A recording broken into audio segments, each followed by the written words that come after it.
रंग बिरंगी चटनियाँ। सोनपुर शहर में सुमन नाम की नई नवेली बहू जब पहली बार ससुराल आई तो उसका स्वागत पूरे परिवार ने बड़े प्यार और धूमधाम से किया। धीरे धीरे सुमन अपने हंसमुख व्यवहार और विनम्रता से अपने ससुराल वालों की दिल जीतने लगी। वो हर काम को पूरी लगन और जिम्मेदारी से करती थी। धीरे धीरे सुमन को रसोई का काम भी अच्छे से संभालना आ गया। ये देखकर उसकी सास ससुर आपस में बात कर रहे थे। देखा आपने, हमारी बहू कितनी होशियार है। उसने आते ही पूरे घर को संभाल लिया। होशियार क्यों ना हो, बहू की परख करना और सही बहू मिलना ये दोनों बहुत किस्मत की बात है। अरे वाह माँ पापा, क्या बातें चल रही हैं? कुछ नहीं बेटा, बस यूँ ही। और बताओ, तुम्हारा ऑफिस कैसा चल रहा है? पापा अभी तो सब ठीक है, क्योंकि हमारे नए मैनेजर अशोक मेहता बन गए, इसलिए ऑफिस में थोड़ी शांति रहती है। अच्छा बेटा, पुराना वाला मैनेजर बहुत तेज था क्या? अरे माँ, उसका ना ही पूछो, बिल्कुल संकी था वो।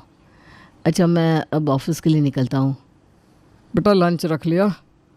जी पापा जी, मैंने लंच रख दिया है। अच्छा अच्छा, ठीक है बहू। एक दिन सुमन ने सोचा कि क्यों ना खाने में कुछ अलग किया जाए। उसको चटनियाँ बनाने का बड़ा शौक था, तो उसने आज एक नई तरह की चटनी बनाने का फैसला किया। सुमन किचन में मसालों को सलीके से जमाते हुए अपनी सास कमला से कहती है, माँ जी, मुझे लगता है कि खाने में थोड़ा नया करने से उसका स्वाद और बढ़ जाता है। क्यों ना हम हर दिन कुछ अलग अलग तरह की चटनियाँ बनाएं। चटनियाँ? वो भी हर दिन? बहू, चटनी तो बस खाने के साथ थोड़ा स्वाद बढ़ाने के लिए होती है, इतनी मेहनत क्यों? माँ जी, मुझे चटनियाँ बनाना बहुत पसंद है। मैं सोचती हूँ कि हर दिन कुछ नया ट्राई करूँ। अरे बहू, अगर चटनी में एक्सपेरिमेंट करोगी तो सारा खाना खराब हो जाएगा। सुमन ने बहुत ही प्यार से अपने ससुर की ना को हाँ में बदल दिया और वो हर दिन नए तरह की चटनी बनाने में लग गई। सुमन के चटनी बनाने के अनोखे शौक ने घर में अलग माहौल बना दिया। हालांकि उसकी सास को उसकी इस नई रेसिपी से परेशानी होने लगी। बहू, ये क्या रंग बिरंगी चटनी बनाती रहती हो? सादा धनिया पुदीना की चटनी से काम नहीं चलता क्या? माँ जी, सोचा थोड़ा नया ट्राई करूँ, शायद सबको पसंद आ जाए। कमला, बहू का नया स्टाइल देखकर लगता है कि हमारे घर में किचन शो शुरू हो गया है। पापा, कम से कम टेस्ट तो कर लीजिए। क्या पता सुमन की चटनी का स्वाद आपके पुराने ज़माने के स्वाद से अच्छा हो। रोहित, ज़्यादा तारीफ मत कर। हमें लगता है ये चटनियाँ खाने के लायक भी नहीं है। माँ जी, चटनी में भी इनोवेशन हो सकता है। बस एक बार खाकर तो देखिए, अगर पसंद नहीं आई तो बंद कर दूंगी। ठीक है बहू, पर अगर तुम्हारी चटनी में वो दम नहीं निकला तो तुम उसके बाद ऐसा कोई एक्सपेरिमेंट नहीं करोगी। पापा, फिर तो सुमन के चटनी प्रेम की क्लास लग जाएगी, लेकिन मेरा दावा है ये चटनी कमाल करेगी। ठीक है बहू, बना लो तुम्हारी चटनी, लेकिन ध्यान रहे चटनी के पीछे खाना ना छूट जाए। बिल्कुल नहीं माँ जी। वैसे आज की चटनी देखकर आप ही कहेंगी, वाह भाई वाह। घर में चटनी को लेकर बातचीत मज़ेदार होती जा रही थी। सुमन अपने रंग बिरंगे चटनी के प्रयोगों में जुट गई, जबकि परिवार वाले उसे बड़े ध्यान से परखने की तैयारी में थे। खाने की टेबल पर सब बैठे बेसब्री से नई चटनी का इंतज़ार कर रहे थे। तभी सुमन सबको चटनी परोसती है। ये क्या अजीब सा स्वाद है सुमन। चटनी का मतलब सादा और सरल होना चाहिए। ये इतने मसाले और रंग किस लिए? बहू, ये चटनी तो खाने से ज़्यादा किसी सजावट की चीज़ लग रही है। माँ जी, मैंने सोचा कि कुछ अलग ट्राई करूँ। मुझे ना ये रंग बिरंगी चटनियाँ नहीं चाहिए। अगर कुछ बनाना है तो सादी धनिया पुदीने की चटनी बनाओ बस। कमला की बात सुनकर सुमन की आंखों में उदासी झलक रही थी, लेकिन वो मन ही मन अपने फैसले पर कायम रहना चाहती है। अब रात में रोहित और सुमन कमरे में बात कर रहे थे। सुमन कमला की बात से अपनी चटनियों को लेकर उदास होती है। रोहित, आपको क्या लगता है मैंने कुछ गलत किया? माँ जी को मेरी चटनियाँ पसंद ही नहीं आ रही। सुमन, तुमने कुछ गलत नहीं किया, तुम्हारा तरीका अलग है, लेकिन मुझे विश्वास है कि एक दिन सबको तुम्हारी काबिलियत का पता चल ही जाएगा। लेकिन जब तक माँ जी खुश नहीं होगी मैं खुद को गलत ही समझती रहूँगी ना। तुम्हें चिंता करने की ज़रूरत नहीं है। तुम्हारी मेहनत और स्वाद एक दिन सबके दिल जीत लेगा।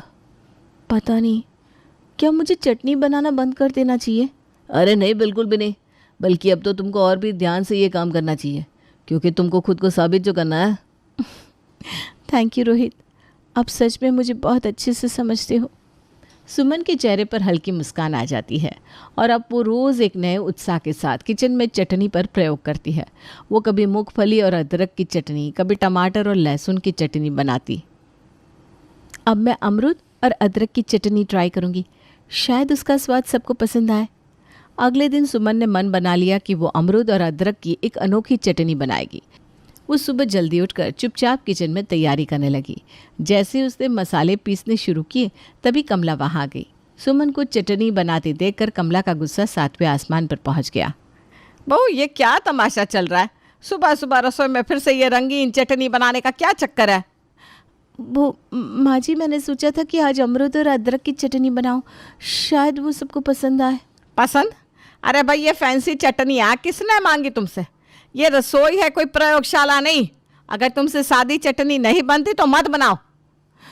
माँ जी, मैं बस कुछ अलग करने की कोशिश कर रही थी, मेरा इरादा आपको परेशान करना नहीं था।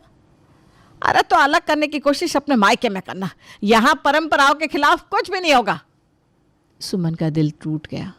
वो चुपचाप किचन के एक कोने में बैठ गई और उसके आंसू बहने लगे। तभी मोहनलाल वहाँ आया और वो कमला को शांत करने की कोशिश करने लगा। अरे कमला, इतनी नाराज़ क्यों हो रही हो? बहू तो बस कुछ नया करने की कोशिश कर रही है। आपको क्या लगता है मैं गलत हूँ? यह बहू घर के खाने को खिलवाड़ बना रही है। अरे कमला, तुम तो हमेशा कहती थी कि हमारी बहू होशियार है। अब उसकी इस होशियारी को थोड़ा बढ़ावा भी तो दो। मैं सही काम में उसको हमेशा बढ़ावा देती हूँ, लेकिन ये रोज़ रोज़ की नई चटनियों से मेरा मन उब गया है। अब मैं इसमें बहू को बढ़ावा नहीं दे सकती। इतने में रोहित भी ऑफिस जाने से पहले किचन में आ गया। उसने सुमन को रोते हुए देखा तो तुरंत उसे संभालने की कोशिश करने लगा। सुमन, ये क्या हो रहा है? क्यों रो रही हो तुम? रोहित, माँ जी को मेरी चटनियाँ पसंद नहीं आती, शायद मुझे ये सब बंद कर देना चाहिए। माँ, सुमन बस अपनी कला दिखाना चाहती है, क्या इस पे कोई गलत बात है? तुम्हारी पत्नी को घर की जिम्मेदारियां निभानी चाहिए, ना कि ये अनोखी चटनियां बनाने के प्रयोग। माँ, सुमन कुछ गलत नहीं कर रही। चटनियाँ भी तो खाने का हिस्सा है। अगर आप उसे थोड़ा मौका दे तो वो साबित कर सकती है उसका काम सही है। अरे पर अगर ये चटनियाँ खाने लायक ना निकली तो मैं खुद आपकी पसंदीदा धनिया पुदीना की चटनी बना दूंगा। पर एक बार सुमन को अपना हुनर दिखाने का मौका तो दीजिए। रोहित के समझाने पर कमला थोड़ी नरम पड़ जाती है। उसके थोड़ी देर बाद ही मोहनलाल और रोहित की बातों ने उसके गुस्से को शांत कर दिया। वो अब सुमन से जाकर कहती है, ठीक है बहू, लेकिन ध्यान रखना कि तुम्हारी चटनी घर के खाने की इज्जत बनाए रखे। जी माँ जी, मैं वादा करती हूँ ऐसा ही होगा। अरे कमला, अब तो हमारे घर की चटनियाँ पूरे शहर में मशहूर होंगी। सुमन ने राहत की सांस ली और किचन में नई चटनी बनाने के काम में जुट गई। अब उसे अपने सपने पूरे करने का हौसला मिल गया था। अब सुमन शांत होकर अपना किचन का काम करती और उसके बाद वो अमरूद और अदरक की एक खास चटनी बनाकर उसे रोहित के लंच बॉक्स में रख देती है। ये लो, आज ऑफिस में इसे खाना और बताना कैसी लगी। अगर ये चटनी ऑफिस में फेमस हो गई तो मैं तुम्हारी ऑफिस की स्टार बन जाऊंगी। ये सुनकर वो दोनों ज़ोर से हंसते हैं। फिर रोहित ऑफिस चला जाता है। ऑफिस में लंच के दौरान जैसे ही रोहित अपना टिफ़िन खोलता है तभी वहाँ उसका दोस्त विक्रम आ जाता है और मजाक करते हुए उसके हाथों से उसका टिफ़िन लेकर उसे खोलता है। वो उसके लंच बॉक्स की चटनी देखकर चौंक जाता है। यार, ये कैसी चटनी है? ऐसी चटनी तो मैंने पहले कभी नहीं देखी। मेरी वाइफ की स्पेशल क्रिएशन चटनी आई है। वाओ, तब तो ज़रूर खानी पड़ेगी, पता तो चले मेरे भाभी जी के हाथों का जादू क्या है। विक्रम जैसे ही चटनी चखता है वो हैरान रह जाता है, क्योंकि चटनी का टेस्ट इतना अच्छा था कि वो उसके पूरे मुंह में घुल जाता है। वो खुशी से पागल सा हो जाता है और लंच बॉक्स लेकर भागते हुए सीधे मैनेजर अशोक मेहता के कैबिन में घुस जाता है। अरे विक्रम, क्या हुआ? ऐसे दौड़े क्यों चले आए? सर, आप ज़रा ये चटनी टेस्ट कर लीजिए प्लीज़, आप भी ऐसे ही दौड़ने लगेंगे। अच्छा, लाओ भाई। अशोक अब चटनी चखता है। उसके बाद वो एक के बाद एक करके फटाफट सारी चटनी चट कर जाता है, जिससे विक्रम उदास होकर कहता है, अरे क्या सर, रोहित तो चटनी खाने से ही रह गया। भाई, ये तो गजब की चीज़ है। तुम्हारी वाइफ को कुकिंग शो में जाना चाहिए। अरे सर, ये मेरी वाइफ ने बनाई है। अरे यार, ये विक्रम लंच बॉक्स लेकर आया तो मुझे लगा इसकी वाइफ ने बनाई है। बनाई तो है ना सर मेरी भाभी जी ने। तभी रोहित के पास सुमन का कॉल आता है और वो उसे बताती है कि एक छोटे लंच बॉक्स में उसने और भी चटनी रखी है। ये सुनकर रोहित खुश होकर अपने कैबिन में आकर वो चटनी चखता है। उसके बाद बाकी के ऑफिस वालों को भी चटनी चखाता है। सब लोग चटनी की बहुत तारीफ करते हैं। वाह वाह, ये चटनी किसने बनाई है? लाजवाब है भाई, आज तक हमने ऐसी स्वादिष्ट और रंग बिरंगी चटनी नहीं खाई। ये मेरे दोस्त रोहित की पत्नी ने बनाई है, मस्त है ना? रोहित, मैं तुमसे एक बात कहना चाहता हूँ। जी बिल्कुल कहिए सर। रोहित, तुम्हें अपनी वाइफ को कल ऑफिस लेकर आना पड़ेगा, मुझे उनसे मिलना है। ओके सर, मैं उसको कल ले आऊँगा। रोहित खुश होकर सुमन को कॉल करता है और चटनी को लेकर ऑफिस वालों के रिएक्शन के बारे में भी बताता है, जिससे सुमन बहुत खुश होती है। उसे पहली बार अपनी मेहनत की पहचान मिली थी। अब घर आकर रोहित सबको चटनी खाकर लोगों का रिएक्शन क्या था ये बताता है। साथ ही उसके बॉस ने कल सुमन को ऑफिस बुलाया है ये भी कहता है। सुमन, तुम्हें अशोक सर ने कल ऑफिस बुलाया है, वो तुमसे मिलना चाहते हैं। मैं? लेकिन क्यों? क्योंकि उन्होंने तुम्हारी चटनी का जादू महसूस किया है। ज़रूर मोहित, तुम्हें बहू को कल ऑफिस ले जाना चाहिए। नहीं, मुझे नहीं लगता। वैसे जो तुम लोगों को सही लगे वैसा करो। ठीक है पापा, कल हम दोनों ऑफिस जाएंगे। अगले दिन सुमन रोहित के साथ उसके ऑफिस जाती है। फिर अशोक अपने सामने सुमन से चटनी बनवाता है। अब सुमन की बनाई चटनी का जादू पूरे ऑफिस में फैल जाता है। वो अब अपने चटनियों का प्रदर्शन करके सबको उसके बारे में बताती है। ये चटनी अमरूद और अदरक से बनी है। इसका स्वाद खट्टा और मीठा दोनों है, जो किसी भी खाने को संतुलित करता है। ऑफिस के सारे लोग चटनी चखते हैं और सुमन की जमकर तारीफ करते हैं। अशोक मेहता, जो फूड इंडस्ट्री के बड़े खिलाड़ी थे, खुद चटनी की तारीफ किए बिना नहीं रह पाते। सुमन, क्या तुमने कभी सोचा है कि तुम्हारी चटनियाँ बाज़ार में कितनी सफल हो सकती हैं?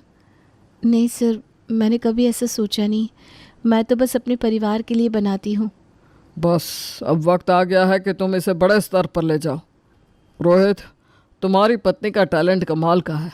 ऐसी चटनियाँ मैंने पहले कभी नहीं खाई। धन्यवाद सर, वो हमेशा कुछ न कुछ नया ट्राई करती रहती है। मैं चाहता हूँ कि अब तुम रोज़ सुमन को ऑफिस लेकर आओ और वो यहाँ नई नई चटनी की रेसिपी बनाए। Okay sir. सुमन का आत्मविश्वास बढ़ जाता है। वो ऑफिस के लोगों को अपनी चटनियों की अनोखी कहानियाँ और उनकी रेसिपी बताती है और बहुत खुश होती है। तब रोहित फ़ोन करके अपने घर पर ऑफिस में सुमन के प्रदर्शन की खबर सुनाता है। कमला और मोहनलाल इसे सुनकर हैरान रह जाते हैं। मेरी बहू सच में रसोई की जादूगर है। हाँ, अब तो लगता है कि हमारी बहू का स्वाद दुनिया तक पहुँचेगा। हाँ, अब तो मेरा भी नाम होगा कि कमला की बहू चटनियों की जादूगर है। अब वो दोनों ऑफिस से घर आ जाते हैं। सुमन की मेहनत अब सभी को समझ में आ रही थी। कमला का नज़रिया पूरी तरह बदल चुका था। इसके कुछ दिन बाद सुमन ने ऑफिस में तिल और खट्टे नींबू से एक खास चटनी तैयार की। ये मेरी सबसे खास रेसिपी है। अगर इसे बाज़ार में ले गए तो ये लोगों को ज़रूर पसंद आएगी। ज़रूर सुमन, अब देखना मैं तुम्हें इस शहर की चटनी क्वीन बना दूंगा। Thank you sir. अब अशोक मेहता ने इस तिल और खट्टे नींबू से बनी चटनी को लॉन्च करने का फैसला किया और ये चटनी बाज़ार में हाथों हाथ बिकने लगी, जिससे अशोक का बहुत प्रॉफिट हुआ और वो बहुत खुश था। सुमन, तुम्हारी ये चटनी हमारी कंपनी की सबसे बड़ी हिट चटनी है। सर, अब आप देखना, हमारी कंपनी एक ब्रांड बन जाएगी। बिल्कुल सुमन, ज़रूर बनेगी। अशोक मेहता की कंपनी ने सुमन की मेहनत से जल्द ही शहर में अपनी एक अलग पहचान बना ली। लेकिन एक दिन अशोक का सच विक्रम को पता चला कि वो सुमन की चटनियों से मार्केट में लाखों रुपए बना रहा है और सुमन को उसका हिस्सा नहीं देता। विक्रम ने ये बात रोहित को बता दी। अब गुस्से में रोहित ने नौकरी छोड़ दी, जिससे अशोक का बहुत नुकसान हुआ। इस रोहित की वजह से मैं बर्बाद हो गया हूँ। पता नहीं उसको क्या हुआ जो उसने नौकरी छोड़ दी। सर, सुमन और रोहित की वजह से आपको इतना नाम मिला। आपको उन दोनों को भी उनके मेहनत के लिए अपने प्रॉफिट से उनका हिस्सा देना चाहिए था ना। ये मेरी कंपनी है, मेरे वर्कर्स है ये सब। इनको मैं सैलरी देता हूँ काम करने के लिए। अब प्रॉफिट भी इनको दो। पागल हो गए हो क्या तुम? सर, आपने दूसरे के दम पर यह हासिल किया है और उसको उसकी मेहनत का हिस्सा ना देना सही नहीं है। इसीलिए मैंने रोहित को कहा था, जिसके बाद उसने आपकी नौकरी छोड़ दी। क्या कहा? इन सब के पीछे तू था? निकल जा मेरे ऑफिस से और फिर कभी मुझे अपनी शक्ल मत दिखाना। विक्रम ऑफिस से निकलकर सीधे रोहित के घर आता है और ये सब बताता है। तब रोहित और भी परेशान होता है कि उसकी वजह से विक्रम की नौकरी चली गई। फिर थोड़ा सोचने के बाद विक्रम सुमन और रोहित को अपनी खुद की कंपनी खोलने के लिए कहता है। यार विक्रम, तेरी बात सही है, पर कंपनी खोलना और उसे चलाना कोई बच्चों का खेल नहीं है। रोहित, मुझे विक्रम की बात सही लग रही है, तुम्हें यह करना चाहिए। और वैसे भी तुमने जॉब में बहुत कुछ सीखा है, तुम उस अनुभव का इस्तेमाल करो। हाँ रोहित, समझ यार, इससे अच्छा मौका नहीं मिल सकता। अब सुमन और रोहित ने मिलकर रंग बिरंगी चटनियाँ नाम से एक छोटी कंपनी शुरू की और रोहित ने विक्रम को उसकी कंपनी का मैनेजर बना दिया। विक्रम इससे बहुत खुश हुआ। अब हम अपने ब्रांड के जरिए लोगों को कुछ नया देंगे और इस सफ़र में तुम्हारी मेहनत और मेरे सपोर्ट से हम ज़रूर सफल होंगे। और फिर हमारे साथ विक्रम भी तो है। भाई मैं तो तेरे साथ हमेशा रहूँगा। वैसे मेरे दिमाग में एक और बात चल रही है। अरे जल्दी बता, क्या बात है? अब विक्रम रोहित को समझाता है कि वो लोग मार्केट रेट से कम में चटनियों के छोटे छोटे पैकेट बनाकर बेचेंगे और शुरुआत में कम प्रॉफिट निकालेंगे, जिससे उनकी मार्केट वैल्यू बढ़ेगी। इस आइडिया को सुनकर रोहित विक्रम की तारीफ करता है। विक्रम ने सुमन और रोहित की कंपनी को बाजार में एक नई पहचान दिलाने में मदद की। मैं तुम्हारे ब्रांड को फूड चेन और बड़े रेस्टोरेंट्स तक पहुंचाऊंगा। आपकी ये मदद हमारे लिए बहुत कीमती है विक्रम भैया। सच में यार, आज लग रहा है कि मैंने कुछ कमाया हो या नहीं, पर मैंने तुम्हारी सच्ची दोस्ती कमाई है। अरे बस बस भाई, ज़्यादा तारीफ की तो मुझे डायबिटीज़ हो जाएगी। ये सुनकर वो तीनों खूब हंसते हैं। अब विक्रम ने अपने संपर्कों का इस्तेमाल कर कंपनी को नई ऊंचाइयों तक पहुंचाया, जिससे उनकी कंपनी अशोक मेहता की कंपनी को टक्कर देने लगी और इस बात से अशोक मेहता बहुत चिढ़ गया। अब रोहित ने सुमन को कंपनी की CEO बना दिया। ससुराल और बाहर दोनों जगह वो एक मिसाल बन चुकी थी। बहू, आज तुमने हमारा सिर गर्व से ऊंचा कर दिया। हाँ, अब तो पूरा शहर तुम्हारी तारीफ करता है बहू। सुमन के चेहरे पर संतोष और खुशी साफ झलक रही थी। अब रंग बिरंगी चटनियाँ पूरे शहर में मशहूर हो गई थी। हर किसी के लंच बॉक्स में सुमन की बनाई चटनी होती थी। उसने साबित कर दिया कि मेहनत और जुनून से हर असंभव कार्य को संभव किया जा सकता है। उसकी कहानी हर उस औरत के लिए प्रेरणा है जो अपनी पहचान बनाना चाहती है। अब सुमन, रोहित और उसका पूरा परिवार खुशी खुशी अपने नए सफ़र का जश्न मनाता है।